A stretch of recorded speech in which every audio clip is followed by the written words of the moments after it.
آج عید کا دن تھا، وہ دن جو سب کے لیے خوشیوں کا پیامبر ثابت ہوتا ہے، مگر ہمارے لیے حسرت و یاس کا دن تھا۔ آج بھی ہمارے گھر میں دال پکی تھی اور ہم نے پچھلی عید کے پرانے کپڑے پہنے تھے۔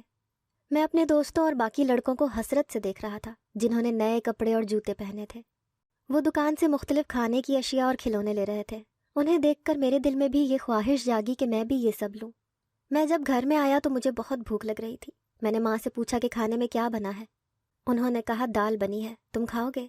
میری بھوک ہی مر گئی تھی یہ سن کے۔ سب کے گھر میں گوشت، چاول اور اتنے مزے مزے کی کھانے کی چیزیں بنی ہوئی تھیں، اور ہمارے گھر میں وہی معمول کی دال۔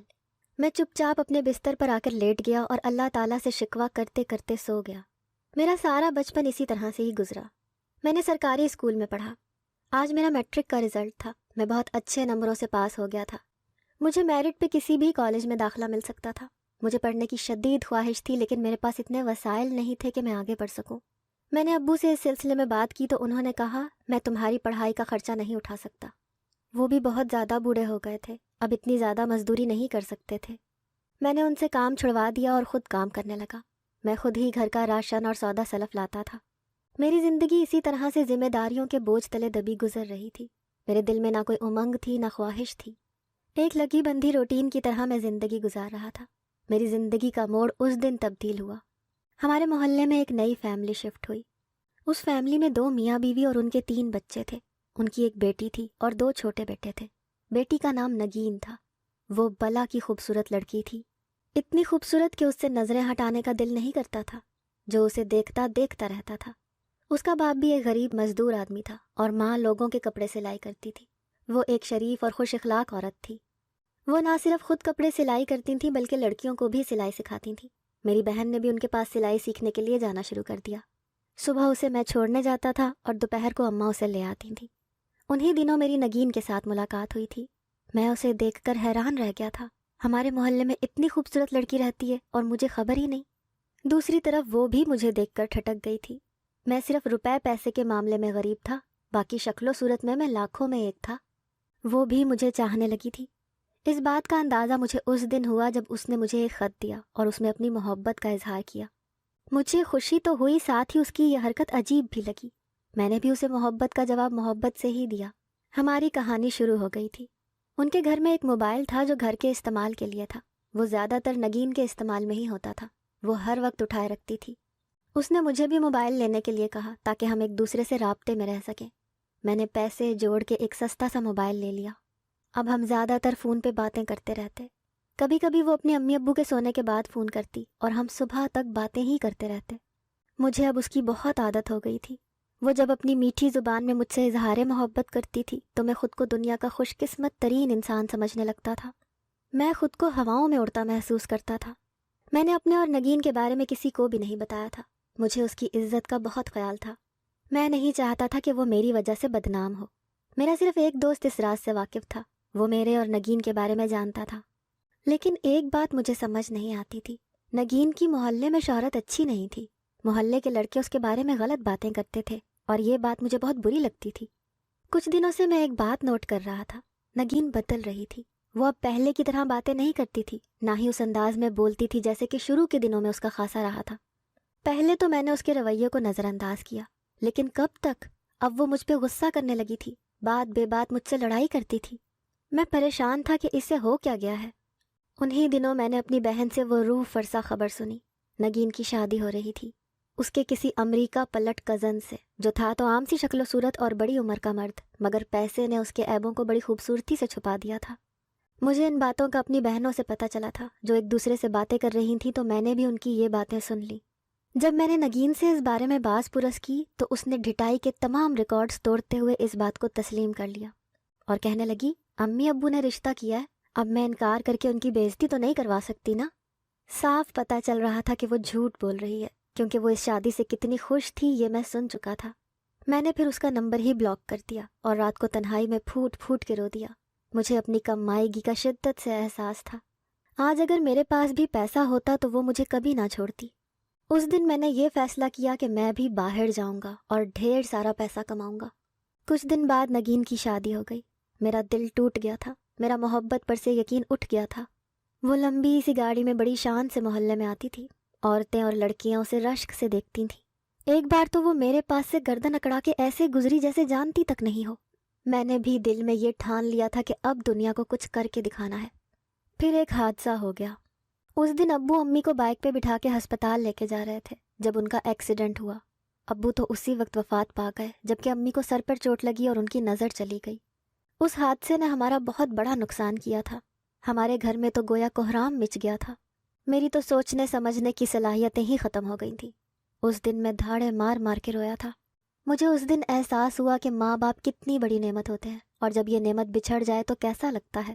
اگر امی کا اچھی طرح سے علاج ہوتا تو ان کی نظر ٹھیک ہو جاتی، مگر میرے پاس تو اتنے پیسے ہی نہیں تھے کہ میں ان کا علاج کرواتا۔ جب وہ میرے سامنے بے بسی کی تصویر بنی دوسروں کی محتاج ہوتی تھیں تو میرے دل پہ چھریاں چلنے لگتی تھیں۔ میرے آنسو میرے دل پہ گرتے تھے۔ مجھ سے جو چھوٹی بہنیں تھیں وہی انہیں سنبھالتی تھیں، ان کا خیال رکھتی تھیں۔ پھر میں نے ایک فیصلہ کیا، کیوں نہ میں باہر چلا جاؤں اور 4 پیسے کماؤں۔ یہ سب جو سسک سسک کے زندگی گزار رہے ہیں، انہیں بھی تو خواہشیں ہوں گی، کچھ خواب ہوں گے۔ وہ پہلا دن تھا جب میں نے اپنے بجائے کسی اور کے بارے میں سوچا تھا۔ میں ہمیشہ خود غرض ہو کے سوچتا رہتا تھا، لیکن آج میری سوچ بدل گئی تھی۔ جب میری سوچ بدلی تو مجھے اپنا آپ بہت بدلا بدلا سا محسوس ہوا۔ اگلے دن چھٹی کے بعد میں اپنے ایک دوست کے پاس گیا اور اسے اپنا مسئلہ بتایا۔ میری بات سننے کے بعد اس نے کہا کہ اس میں خرچہ بہت ہوگا، تم کیسے مینج کرو گے؟ میں تھوڑی دیر سر جھکائے بیٹھا رہا، پھر سر اٹھا کے اس کی طرف امداد طلب نگاہوں سے دیکھا۔ کیا تم اس سلسلے میں میری مدد نہیں کر سکتے؟ اچھا دیکھتا ہوں، سوچنے دو کچھ۔ ویسے تمہیں مسئلہ کیا ہے؟ کس سے فرار حاصل کرنا چاہتے ہو؟ کیوں اتنا دور جانا چاہتے ہو سب سے؟ دور جانے کی وجہ یہ ہے کہ ان سب کے لیے کچھ کرنا چاہتا ہوں۔ مجھ سے اپنی ماں کی بے بسی نہیں دیکھی جاتی۔ اپنے بہن بھائیوں کو جب حسرت و یاس کی تصویر بنے دیکھتا ہوں تو دل کٹ جاتا ہے میرا۔ تم تو جانتے ہو میرے پاس نہ ایسا کوئی ہنر ہے جس سے کوئی کام کر سکوں، نہ ہی پیسہ ہے جس سے کوئی کاروبار کر لوں۔ تو اگر یہ مسئلہ ہے تو کاروبار کرنے میں تمہاری مدد کر سکتا ہوں۔ نہیں یار، یہاں سے دل اٹھ گیا ہے میرا۔ اس کی یاد مجھے کہیں بھی چین نہیں لینے دیتی ہے۔ ماحول بدلوں تو شاید میرا دل بھی بدل جائے، میرے بے قرار دل کو قرار آ جائے۔ وہ ایک ہنکارا بھر کے رہ گیا۔ دیکھتا ہوں کچھ۔ پلیز یار لازمی کرنا۔ تم تو جانتے ہو جنید بھی اب 10ویں میں پہنچ گیا، اب اس کی پڑھائی کا خرچ بھی بڑھ جائے گا۔ میں نہیں چاہتا کہ وہ بھی میری طرح اپنی تعلیم ادھوری چھوڑ دے۔ میں سمجھ گیا ہوں یار، تمہاری ساری بات سمجھ گیا ہوں۔ میں پوری کوشش کروں گا کہ تمہارے لیے کچھ کر سکوں۔ اگلے کچھ دن بعد میرے اسی دوست کامران نے بلایا۔ ہاں سناؤ یار، کچھ پتہ چلا میرے مسئلے کا حل؟ اس نے مجھے گہری نظروں سے دیکھا۔ ہاں پتہ تو چلا ہے، مگر اس میں بھی ایک مسئلہ ہے۔ وہ کیا؟ میں نے بے قراری سے پوچھا۔ ایک بندہ ہے جو غیر قانونی طور پر لوگوں کو لندن بیچ رہا ہے۔ وہ پیسے تو بہت کم لے رہا ہے، مگر یار اس میں زندگی کا رسک ہے۔ کیا پتہ انسان زندہ بچے نہ بچے۔ میں زندگی کا یہ جوا لازمی کھیلنا چاہوں گا۔ جذباتی مت بنو، اچھی طرح سوچ سمجھ لو پھر فیصلہ کرو۔ سوچ سمجھ کے ہی فیصلہ کیا ہے۔ مجھے تمہاری مزید مدد کی بھی ضرورت ہے، کیا تم کرو گے؟ ہاں کیوں نہیں، میں تمہیں اس بندے سے بھی ملوا دوں گا، اور جہاں تک ہو سکا پیسوں کے معاملے میں بھی تمہاری مدد کروں گا۔ اگلے چند دن میرے اسی مصروفیت میں گزرے۔ کچھ پیسے میں نے اپنے خالہ زاد سے لیے، باقی اپنے اسی دوست سے لے کے اس کے ایجنٹ کو دیے۔ گھر میں یہ بات میں نے صرف اپنی بہن کو بتائی تھی۔ میری بات سن کے وہ رونے لگی۔ ہم روکھی سوکھی کھا کے گزارا کر لیں گے، مگر تم یہ کام مت کرو۔ میں نے بہت مشکل سے بہلا پھسلا کے اسے خاموش کروایا، اسے مستقبل کے سنہری خواب دکھائے، بہت سے وعدے کیے، اپنی واپسی کا یقین دلایا۔ تب جا کے کہیں اس نے رونا بند کیا۔ مزید 1-2 مہینے بعد اس ایجنٹ کی جانب سے کال آ گئی۔ اس نے کہا کل رات کو آ جانا۔ آج میری اس گھر میں میری آخری رات تھی۔ پوری رات میں سو نہیں سکا۔ صبح کے وقت میری آنکھ کھلی تو دن چڑھایا تھا۔ جب میں اٹھنے کے بعد باہر آیا تو میری امی اور بہن باہر صحن میں بیٹھی ہوئی تھیں۔ میں نے اپنی بہن کو کہا کہ میرے لیے ناشتہ لے کے آؤ۔ پھر میں نے جب اپنی امی کی جانب دیکھا تو میری آنکھوں میں آنسو آ گئے، یہ سوچ کر کہ انہوں نے مجھے کتنے لاڈ اور پیار سے پالا، کس طرح اپنی استطاعت کے مطابق میری ہر خواہش پوری کی۔ آج میں ان سے دور جا رہا تھا تو وہ بھی اس سے جھوٹ بول کر۔ میں نے گھر میں سب کو یہی کہا ہوا تھا کہ میں کراچی جا رہا ہوں جاب کے سلسلے میں۔ انہیں اس بات کی بالکل بھی خبر نہیں تھی کہ میں کراچی نہیں بلکہ اٹلی میں جا رہا ہوں۔ یہ بات صرف میری بہن فاطمہ جانتی تھی کہ میں کہاں جا رہا ہوں۔ فاطمہ میرے لیے ناشتہ لے کے آئی تو میں نے امی کے پاس بیٹھ کر ناشتہ کیا۔ پھر تھوڑی دیر کے بعد میں اپنے کمرے میں آ گیا۔ فاطمہ کو بھی کمرے میں آنے کا اشارہ کیا۔ جب میں نے اسے بتایا کہ آج میں جا رہا ہوں رات کو یہاں سے، تو یہ سن کر وہ رونے لگی۔ بھائی آپ نے یہ بہت غلط فیصلہ کیا، ہم آپ کے بغیر کیا کریں گے؟ آپ کے بغیر تو ہم کچھ بھی نہیں۔ امی آپ کو بہت یاد کریں گی۔ جب امی آپ کے بارے میں پوچھیں گی تو میں ان سے کیا کہوں گی؟